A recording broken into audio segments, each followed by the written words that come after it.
Welcome back to the channel. Today we're back with the Wrexham roundup, talking about everything that's happened at the football club over the past 7 days. There is a lot to talk about in today's video. International call-ups, international goals from players in a Wrexham shirt. We're going to be talking about Phil Parkinson's big decision of leaving players out with the 25-man squad for the upcoming championship season. We're also going to be talking about a confirmed departure that I think a lot of people were surprised by. There's going to be everything in today's video, so if you're looking for the best Wrexham content, make sure to get down there and click the red subscribe button if you haven't already. We're on the road to 30,000 subscribers. Any subscriptions, any further support again is massively appreciated by me. And without further ado, let's get talking first on an international call-up and a big moment for Wrexham fans. So it was a very proud moment for Wrexham fans watching Wales away in Kazakhstan for our World Cup qualifier, as Kieffer Moore became only the 6th ever player that has scored for Wales in a competitive fixture in the club's 160-year history. The last player on that list prior to Moore scoring against Kazakhstan was the great Mickey Thomas, who scored against Malta back in 1975. So it's been a good 45 years since a Wrexham player has scored for Wales in a competitive fixture, but the long wait for another player to be added to that list is finally over, as Kieffer Moore scored on his 50th Wales appearance. Like I said, it's a long time coming, but a moment that for us is very special, of course, having a Wrexham player score on the international stage for Wales in what could be a very big goal for the nation going into the next World Cup in 2026. And I think most importantly, it puts into perspective how far Wrexham have come, obviously since the takeover of Ryan Reynolds and Rob McElhenney. Of course, back in 2021 is when they first officially bought the football club, and to think we're just 4 years on now and we've got a player scoring on the biggest stage for Wales representing Wrexham is just absolutely ridiculous. And I think you could put everything into perspective in terms of obviously signing Welsh internationals, being in the championship, but I think this is just a really special moment, of course, for the Welsh Wrexham fans watching. Yeah, and I think talking on the goal itself, it was like all Kieffer Moore's goals for Wrexham so far in a Wrexham shirt. It was getting on the end of a scrap just outside the 6-yard box. The keeper parried it in from a free kick from Harry Wilson, and Kieffer Moore was there at the right place at the right time to poke home, and it proved to be a really big goal for Wales, of course, going on to win that game 1-0 and put us top of the group as we look to top the group and obviously qualify for the 2026 World Cup. In typical Kieffer Moore fashion, he scored that goal, and of course, like many times throughout his career, he's been the match winner in games. It proved to be, like I said, a massive goal for Wales out in Kazakhstan. It puts us 3 points clear and 3 points closer to reaching the World Cup in 2026. On the whole for Wales, it wasn't a pretty performance, but we got the win, we got the 3 points, and that's all that matters. And we got the 3 points thanks to Wrexham striker Kieffer Moore. Moving on to a departure now. Now, after speculation on deadline day that Owen O'Connell was moving on, it seems like there was some truth behind those rumours, as yesterday the club have confirmed that O'Connell's contract has been terminated by mutual consent. This means that Owen O'Connell's rest of his contract at Wrexham has been paid off, and it now allows him to move on to a next challenge, as a deal fell through in the late hours of the transfer window. Now, given the signings that Wrexham have made in the summer transfer window, you look at Connor Cody especially in that central defensive role. I think a lot of people were kind of anticipating O'Connell's game time to sort of be very limited this season. Of course, we saw Dan Scarr finish the back end of last season in League One. He was favoured over Owen O'Connell, and of course he was favoured in that massive promotion winning game against Charlton Athletic. So I think it all sort of pointed towards O'Connell not really playing all too much football this season. We've not seen him feature at all in the championship for us.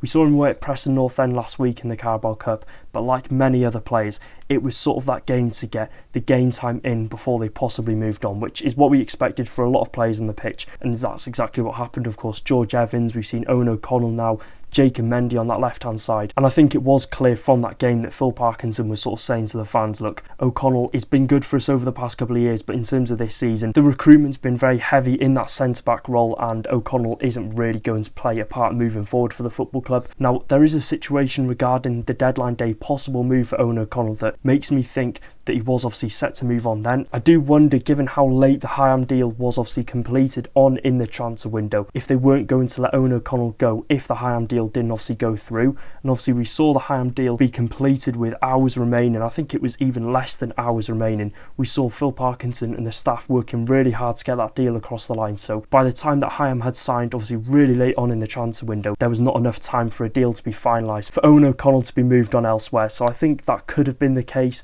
I do think if we'd have seen him leave on deadline day, it possibly would have been on loan or a transfer fee, but it's coming in full circle now. Owen O'Connell has left a couple of days later on a free transfer, and I've seen a lot of fans saying they're disappointed because we could have got a good transfer fee for him. I do agree, but at the end of the day, we've recruited heavily in that role. I think Wrexham are looking at this from a position now. Owen O'Connell, he's a good defender. He played, 40 odd games for us last season in League One. They're looking at the players career-wise. I don't think, obviously, we'd have demanded a transfer fee very late on in the transfer window. And I don't think a permanent deal would have been completed, obviously, late on after the Ham deal was confirmed. So I think it's the right decision for both parties in terms of Owen O'Connell going out and getting game time. And of course, Wrexham Football Club, it's one less player off the books. Of course, he was left out of the 25-man squad, left a lot of people wondering what was happening in that situation, but the club confirmed a couple of hours later that he has been released. I think it does just show how quickly time can move on in the given space of a couple of months, especially for Owen O'Connell, and I do kind of think it shows the harsh reality of success in football. Obviously, he played a massive role for us last season in our promotion to the Championship, but as we've seen, Wrexham have got a £30 million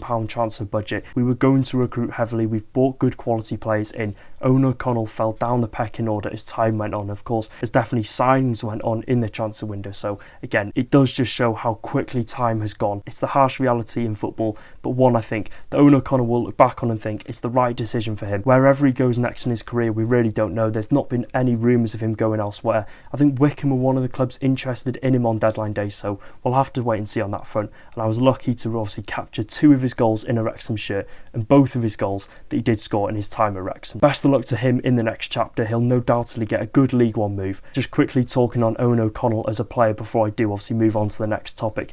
You're looking at his time at Wrexham Football Club. He played a massive role, of course, in the back-to-back promotions that we did gain. He was in the squad for the promotion from the National League to League 2, that's one promotion, and of course the League 2 to League 1, and then League 1 to the Championship. He's got 3 promotions to his name, and that's more promotions than goals than he did score in a Wrexham shirt, which is some achievement, and we wish him all the best of luck because he was an integral part of that back line in the success we've seen over the past few years. So again, wish him all the best and enjoy his 2 goals that he scored in a Wrexham shirt from my vlogs. The ball!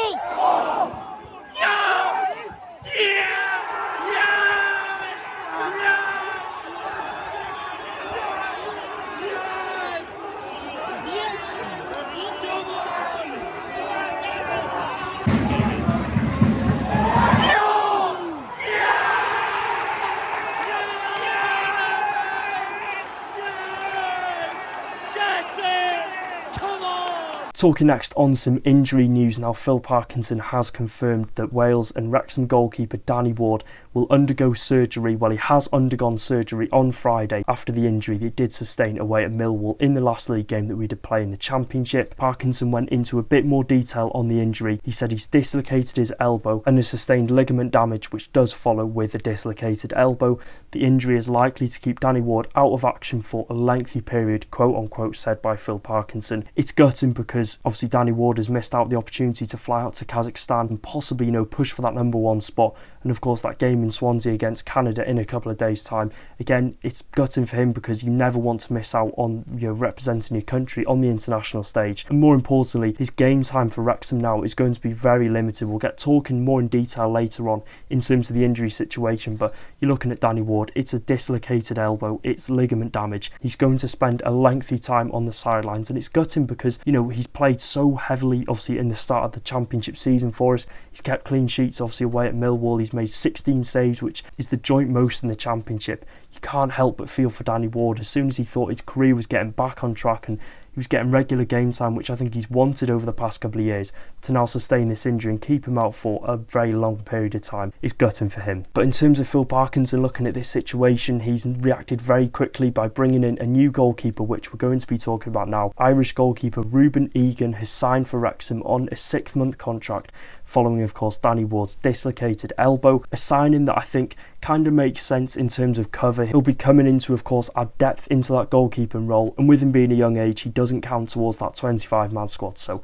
it was always going to be the case in terms of finding a replacement. He was going to be a young one, of course, so he didn't obviously take up that spot in the 25-man squad. Looking at this from Ruben Eoghan's point of view, it's going to be a really good opportunity for him to gain some priceless experience. Following his release from League 2 side Tranmere Rovers last season, he's in and around a Championship squad. He's going to be training with Championship goalkeeper goalkeepers, championship players week in, week out, and I don't expect to see Ruben Eoghan play any minutes in a Wrexham shirt, of course, at his time at the club.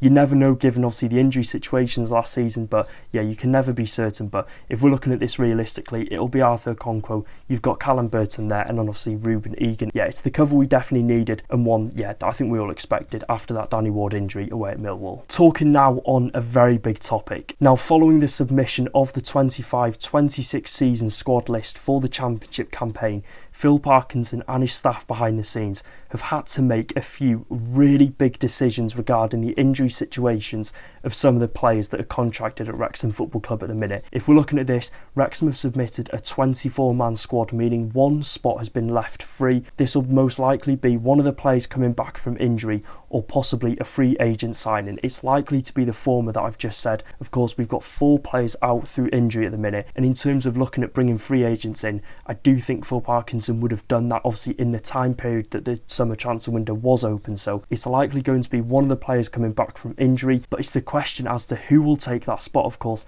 the next submission for the squad list comes in the 3rd of February, so we're months and months away from that. You're looking at the injured players. Andy Cannon is out injured, Danny Ward, Ollie Rathbone and Jay Rodriguez. They're the 4 players that have notably missed out on the squad submission list, and like I said, with the next one being at the start of February, it does raise the question as to, what does the future hold for some of these players in terms of game time going forward. Of course, 3 of those 4 players we're not going to see in action for a very long time, and I don't think players are likely to drop out of the matchday squad anytime soon, and any time in the future, of course, to make up space for these players. Like I said, we're unlikely to see 3 of these 4 players in action for a good couple of months.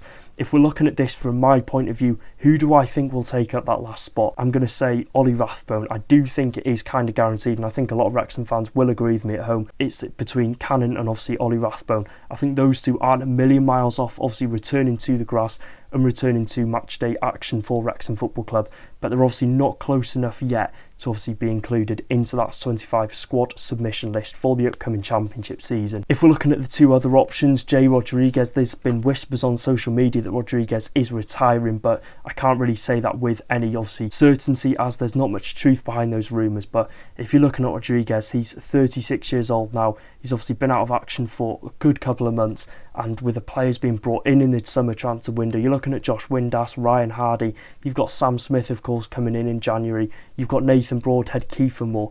You're looking at this from Jay Rodriguez's point of view, unless something really drastic is going to happen.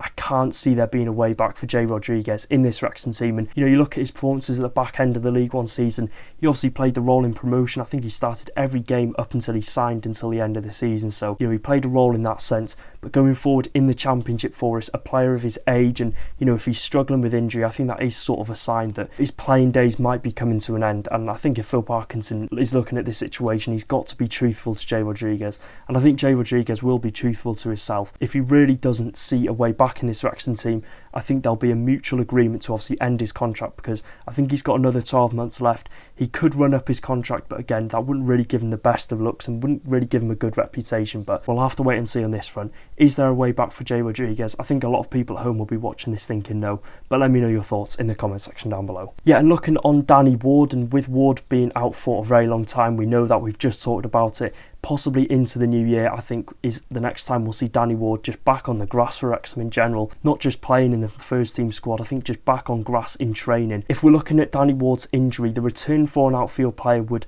most likely be very earlier than, of course, a goalkeeper, but with Ward being a goalkeeper, elbows, of course, are heavily used for diving and impact, so the recovery time is going to be longer. They need to be careful, of course, with the ligament damage and with the dislocation of the elbow. So it'll just be about, getting his fitness back up off the pitch and off the grass, obviously, when he's recovering, letting it rest up for probably a good couple of weeks, 6 to 12 weeks we're expecting, and then, of course, get back onto the grass, get diving again, doing some light work. But those days are very, very far away, I think, at the minute. So overall, if I was to take a guess, and if I was to take a realistic guess, it's going to be Ollie Rathbone back in this squad, and I think it is a toss-up between Cannon and Rathbone, but given Rathbone's impact last season for Wrexham in League One, I'm sure he'll be hungry to get back into that matchday squad, fighting for that place in the central midfield role, because there is a lot of competition in there, and I have no doubt in my mind at all that Ollie Rathbone will come back as the same player that we saw at the back end of the League One season, and hopefully come back into the squad and be a key player for us. So let me know your thoughts in the comment section down below. It's going to be a big bonus having Rathbone back in this squad,